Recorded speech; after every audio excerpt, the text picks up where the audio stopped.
믿음의 의라는 제목으로 함께 은혜를 누리겠습니다. 계속해서 로마서는 구원에 대한 부분을 이야기하고 있습니다.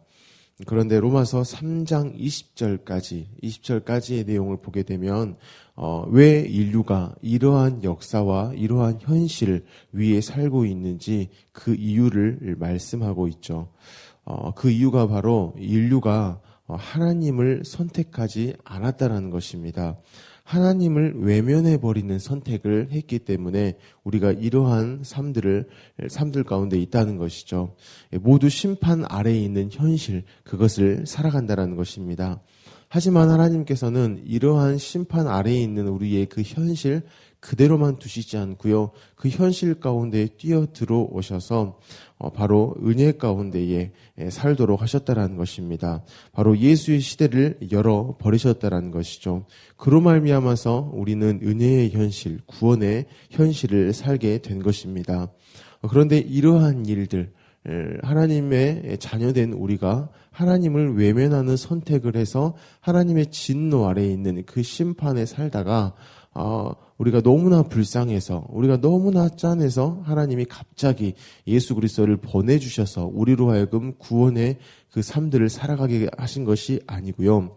이미 구약부터 하나님께서는 예시하셨던 그 약속의 사건을 지금 이루신 것이라는 사실입니다. 바로 그 대표자가 아브라함입니다. 그래서 그 아브라함을 지금 바울이 굳이 이야기를 하고 있다는 것이죠. 이 시간 아브라함을 통해서 하나님의 은혜가 우리 삶 가운데서도 어떠한 것인가 이것을 나누었으면 좋겠습니다. 창세기 12장 1절에서 3절입니다. 여호와께서 아브라함에게 이르시되 너는 너의 고향과 친척과 아버지의 집을 떠나 내가 내게 보여줄 땅으로 가라. 내가 너로 큰 민족을 이루고 내게 복을 주어 내 이름을 창대하게 하리니 너는 복이 될지라. 너를 축복하는 자에게는 내가 복을 내리고 너를 저주하는 자에게는 내가 저주하리니 땅의 모든 족속이 너로 말미암아 복을 얻을 것이라 하신지라 라고 말씀합니다. 하나님께서 지금 아브라함에게 뭘 하셨냐? 말씀을 하셨다는 것입니다. 그런데 말씀하신 그 첫 마디가 이렇습니다. 너는 너의 고향과 친척과 아버지의 집을 떠나 내가 내게 보여줄 땅으로 가라라는 것이죠. 너는 너의 고향과 친척과 아버지의 집을 떠나라고 하셨습니다. 한마디로 하면 너의 것을 떠나라는 것입니다.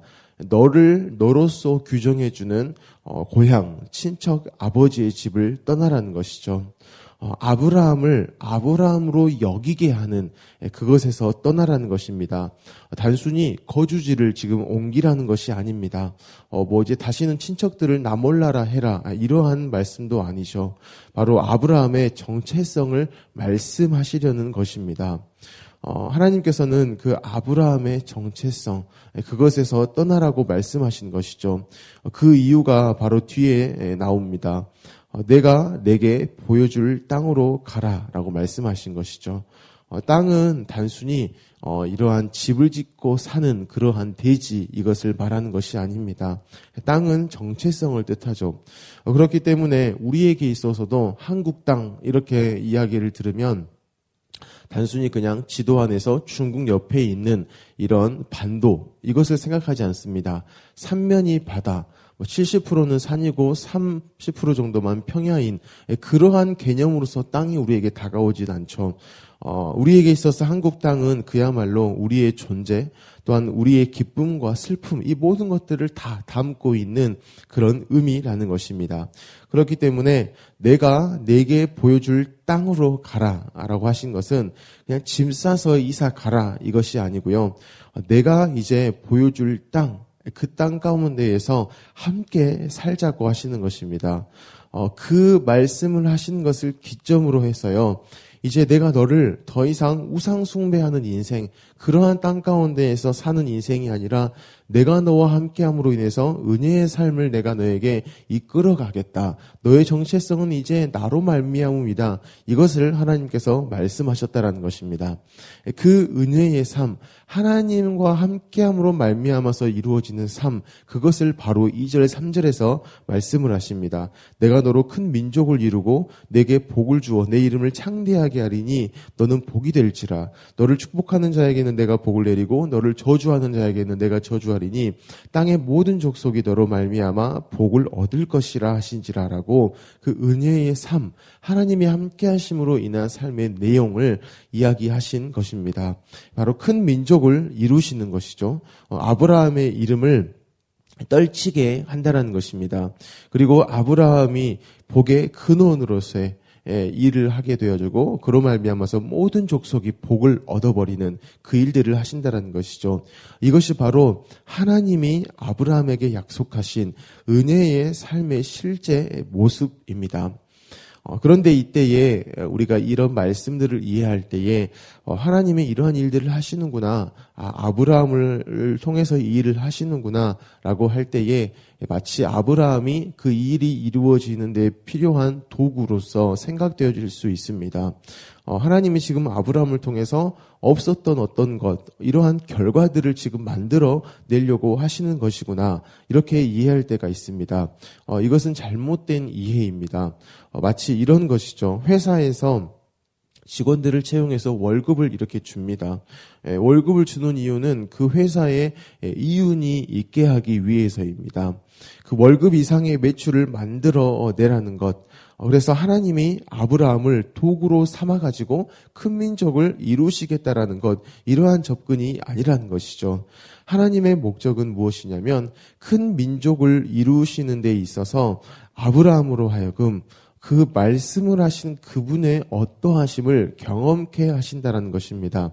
실제 그 일들은 반드시 이루어지는 데에, 그 일들이 이루어질 때에 그 일을 위해서 내가 하는 열심, 그 일을 말씀하신 그분, 하나님이 하시는 그 열심, 그것을 맛보라는 것이죠. 그 일들을 내가 해낼 테니까 너는 그러한 나를 계속해서 경험해라. 내가 다 할 것이니까 내 능력을 맛보고 내 위대함을 경험해라 라는 그런 하나님의 뜻이라는 것입니다. 그렇기 때문에 아브라함이 해야 할 일은 무엇이냐면 큰 민족을 이루시는 그 일을 하시는 하나님을 여전히 바라보는 것입니다. 그 하나님을 경험하는 것이죠. 큰 민족이 되는 데에 내가 도구내 내가 뭔가를 해야겠다, 이것이 아니고 큰 민족이 이루어지는 그 과정 가운데 하나님을 더 경험해야겠네, 이것이 돼야 된다는 것입니다. 하지만 아브라함은 스스로 도구가 되어버렸습니다. 그래서 감히 하나님 차원에서 아브라함에게 하신 그 약속을요, 아브라함은 그 스스로 지키려고 했습니다. 그 모든 일들이 가능한 것은 하나님만 가능하신데, 능력 없는, 전혀 영향력 없는 그러한 아브라함이 그 스스로 그 일들을 해내려 했다라는 것이죠. 아브라함은 그것을 자신의 인생 전반에 걸쳐서 경험했습니다. 그리고 그 정점이 바로 이스마엘이라는 것이죠. 하지만 하나님께서는 그 말씀대로 이 일들을요, 여전히 해 가셨습니다. 아브라함이 하나님의 목적의 자리, 아브라함은 하나님의 도구가 아닌 하나님의 목적된 사람이거든요. 그 하나님의 목적된 자리에서 늘 벗어나요. 늘 자기 스스로 그것을 해내려 해요. 그래서 정점인 이스마엘까지 나았음에도 불구하고 하나님께서는 다시 그 자리 가운데에 아브라함을 돌려놓으신 것입니다. 아브라함이 그 스스로 일을 하려고 해도 그것이 결코 하나님의 일들을 그릇되게 하거나 하나님의 뜻을 접게 하거나 이렇게 하도록 내버려 두시지 않고요, 여전히 말씀하신 대로의 일들을 계속해서 하셨다는 것입니다. 그로 말미암아서 큰 민족이 되어버렸죠. 복의 근원이 되었습니다. 그래서 아브라함의 후손이신 예수 그리스도를 통하여서 천하 만민이 정말로 복을 얻어버리는 그 일들이 되었다는 것이죠. 사랑하는 성도 여러분, 저와 여러분은 하나님의 필요에 따라서 쓰이는 도구가 아닙니다. 우리는 하나님의 어떠함을 맛보는 그러한 인생, 그것을 평생 살아갈 바로 그러한 자들입니다. 우리가 바로 하나님의 목적이라는 것이죠. 이것을 쉽게 이야기하면 하나님은 아버지시고 그 아버지의 어떠함을 경험할 자녀가 바로 우리입니다. 그래서 아브라함 사건을 통해서 중요하게 볼 것은 단순히 하나님이 그러한 약속을 하셨고 실제로 그 일들이 되어졌네. 어떠한 이러한 겉으로 드러난 결과물, 그로 말미암아서 아브라함도 명성을 얻었대. 와, 정말 좋다. 이러한 게 아닙니다. 아브라함의 사건을 통해서 볼 것이 무엇이냐? 바로 하나님이 누구이신가 하는 것입니다. 아브라함의 일생을 통해서 우리가 봐야 할 것이 무엇이냐? 바로 하나님이 누구이신가? 하나님은 어떠한 신실함으로 일하시는가? 아버지됨, 이런 것들을 우리가 봐야 한다는 것이죠. 그래서 바울은 오늘 본문에서 이렇게 말했습니다. 아브라함이나 그 후손에게 세상의 상속자가 되리라고 하신 언약은 율법으로 말미암는 것이 아니요 오직 믿음의 의로 말미암은 것이니라 라고 말씀합니다. 바로 창세기 12장에서 말씀하셨던 땅의 모든 족속이 너로 말미암아 복을 얻을 것이라 하신지라, 이 말씀을 하나님께서 이루셨는데 그것이 지금 율법으로가 아닌 믿음으로라는 것을 바울이 이야기한 것입니다. 하나님의 신실함을 누리며 사는 인생이라면 곧 믿음으로라면 상속자로서 산다는 것입니다. 아브라함만 그 은혜를 누린 하나님의 자녀가 아닌 지금 이 말을 듣고 있는 믿음으로라면 아브라함은 늘 자신의 의로, 자신의 어떠함으로 스스로 도구를 자처해서 해내려고 했지만 하나님은 끊임없이 신실함으로 일하셔서 결국에는 이루어 버리셨다라는 거예요. 그로 말미암아서 아브라함 가운데도 생겨난 것이 무엇이냐? 하나님은 여전히 약속대로 일을 하시는구나. 그 하나님의 자신을 믿어주심이 자기 가운데에서도 임해서 자신도 믿음으로, 믿음이 방법되어져서 그 하나님을 고백했다라는 것이죠. 그런데 그것이 아브라함의 일만이 아니다. 지금 바울이 그것을 이야기하는 것이죠. 아브라함의 일만이 아니다. 지금 율법 가운데에서 어찌되든 애를 써서 구원받으려는 그런 유대인, 당신들 또한 마찬가지다. 그 율법으로 말미암아서 의롭게 되는 것이 아니고 이 믿음으로다. 하나님의 신실함이다. 이것을 지금 바울이 이야기를 하고 있다라는 것입니다. 그래서 성경에서는 그 신실함을 받은 자, 곧 그 하나님의 신실함을 맛보며 살아가는 자를 무엇이라고 하냐면 하나님의 의, 이렇게 이야기합니다. 믿음의 의라고 말을 하는 것입니다. 믿음으로 말미암는 의입니다. 하나님이 우리에게 신실하시기 때문에 믿어지는 것이죠. 그래서 우리가 그 믿음, 하나님의 신실함으로 말미암아서 믿어진 것, 그것을 하나님께서 의로 여기셨다라는 것입니다. 사랑하는 성도 여러분, 계속해서 우리가 로마서를 통하여서 구원에 대한 말씀을 듣습니다. 그러하면서 등장하는 부분, 믿음에 대한 부분을 듣습니다. 우리가 헛갈려하지 않았으면 좋겠습니다. 복음은요, 계속해서 우리에게 구원을 말씀하십니다. 구원으로 우리를 계속해서 인도해 갑니다. 그래서 복음을 들으면요, 우리가 구원받은 자인 것을 알게 됩니다. 복음을 들으면 부담되어지지 않습니다. 우리로 막 부담을 주는 것은 복음이 아니라는 것이죠. 내가 뭔가를 또 해야겠구나라는 그러한 짐을 주는 것이 아닙니다. 복음을 듣게 되어지면 전적인 하나님의 일하심이 있을 뿐입니다. 그렇기 때문에 내가 자녀다, 내가 하나님의 자녀구나라는 그러한 마음이 들 뿐입니다. 그래서 우리는 이미 다 자녀로서의 삶들을 살아봤기 때문에 바로 어떠한 느낌인지를 너무나 잘 알 것입니다. 자녀로서요, 부모님 밑에 있다면은 편안합니다. 만족하고요, 든든함이 있습니다. 이게 바로 복음의 능력이라는 것이죠. 하지만 우리가 또한 아버지로서, 어머니로서, 부모로서의 삶을 살아가고 있기 때문에 또한 알 것입니다. 하나님을 그냥 싹 지워버리고, 즉 하나님을 외면한 채 내가 스스로의 아버지로서의, 어머니로서의 어떤 책임감만 딱 붙들고 사는 순간 짐이 되어진다는 것이죠.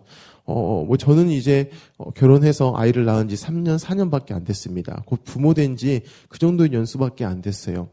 그래도 적어도 아이를 어떻게 길러야 되는지, 오늘 하루 아이들을 어떻게 대해야 될지에 대해서 3년의 기간이 있기 때문에 할 수 있습니다. 하지만 막상 예배당을 떠나서 집에 가면 또 내가 아이들에게 어떻게 해야지라는 그런 부담감이 바로 와버린다는 것이죠.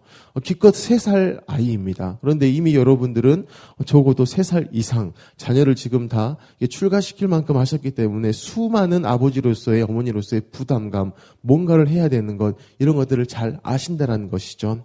그래서 하나님께서는 아버지와 이 자녀의 관계를 통하여서 자녀된 우리, 그 아버지의 신실함 가운데에서 자녀가 누려야 할 만족, 든든함, 넉넉함, 여전함, 이것을 계속해서 말씀을 하신다라는 것입니다.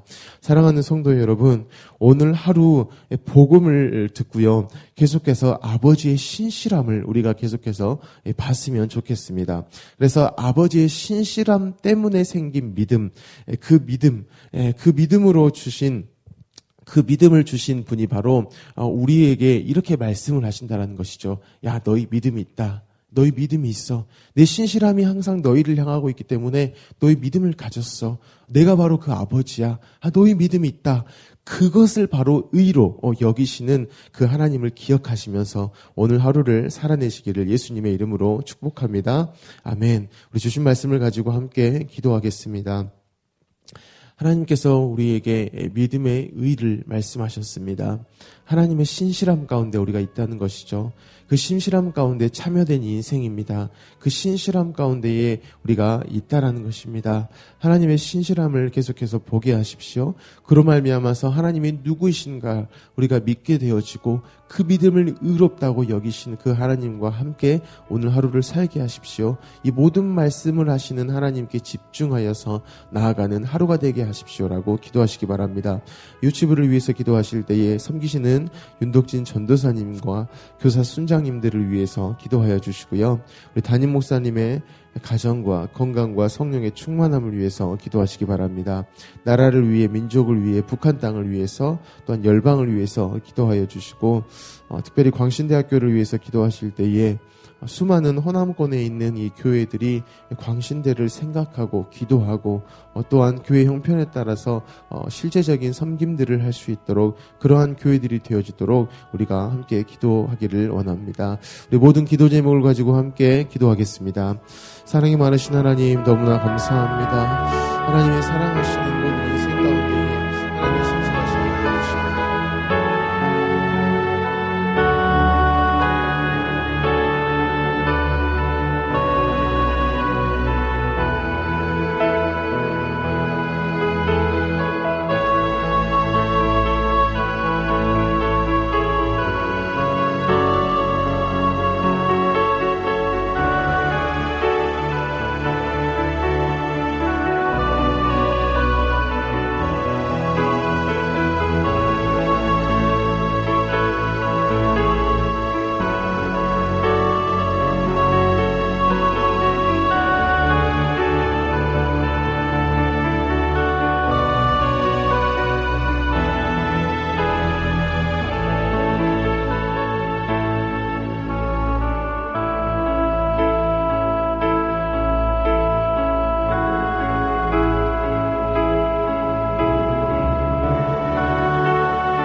감사합니다.